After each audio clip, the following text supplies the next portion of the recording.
If you're listening to this right now, it most likely means I'm already dead. The footage I'm about to show you is disturbing, to say the least.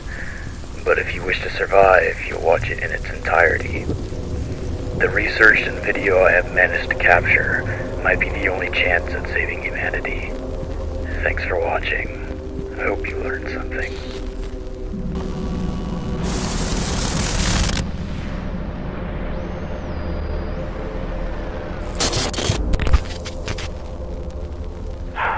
Where do I start?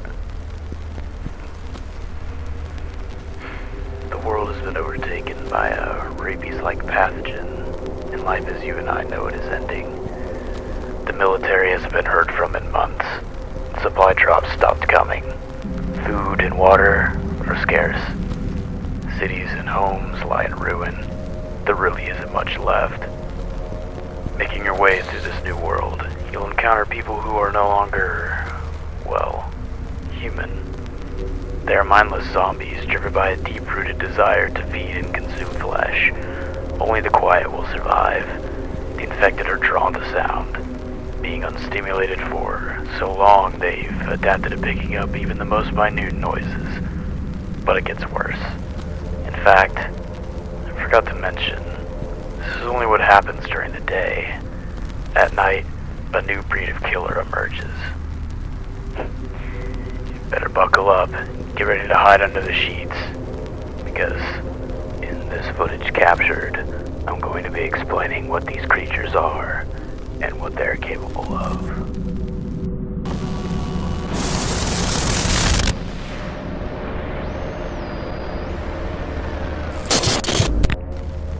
So, what exactly are the Volatile?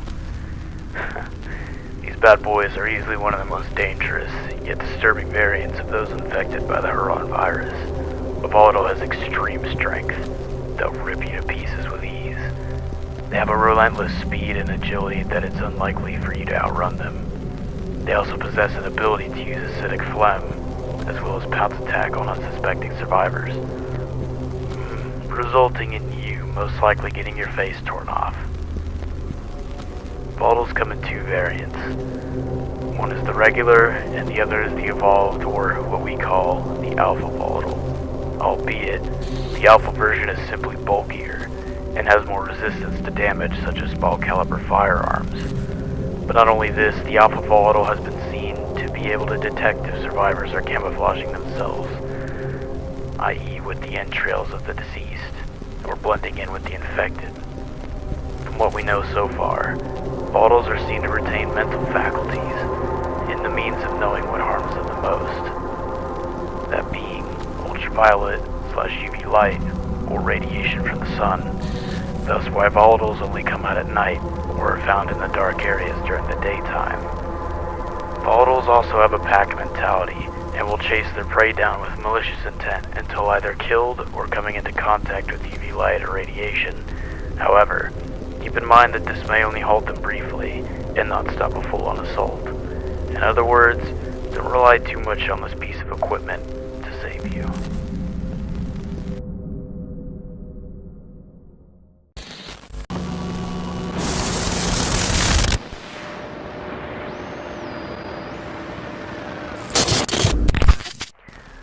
Now, as you may have already figured out by now, most infected can easily be killed when encountered by a human. However, this is not the case with Volatiles. The Volatile have shown an increased resistance to nearly all types of common weaponry used by humans.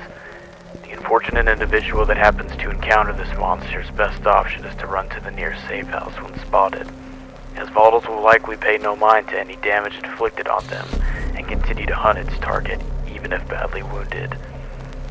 It is as if they feel no pain. As disturbing as it is, this makes them an even more dangerous threat to encounter. Volatiles are broad-shouldered and slightly taller than the average human or biter. Other physical markers include full-bodied nudity, exposed bone and muscle, and a heavily mutated mandible jaw that is used against non-infected humans. They can audibly be identified by their heavy breathing and loud screeches. Volatiles are extremely fast. They can navigate through the dark at high speeds and It can even match the agility of an experienced free runner, scaling obstacles and buildings in the same manner. They have a special pounce attack that is very unlikely for most victims to escape from. However, if you happen to be equipped with a UV flashlight, you can exploit their weakness and use it when a volatile pounces, pushing them back and giving you enough time to escape. Even so, if you're not fast enough, you'll likely end up being a zesty meal for the volatile and eaten alive. I've lost a few friends this way, and trust me, it's not a pretty sight to see. I can still hear their screams of terror and agony, being torn to shreds. Anyways, in the event that a volatile can see a human but not reach them, they will use a corrosive spit attack, similar to a flesh-dissolving acid. Try not to get hit by this stuff. They often use it while the victim is either climbing or in a position of high ground. The acidic phlegm possesses the potential to rapidly corrode through flesh and bone, possibly dismembering the victim or cause a slow death depending if you're hit with enough of this vile crap.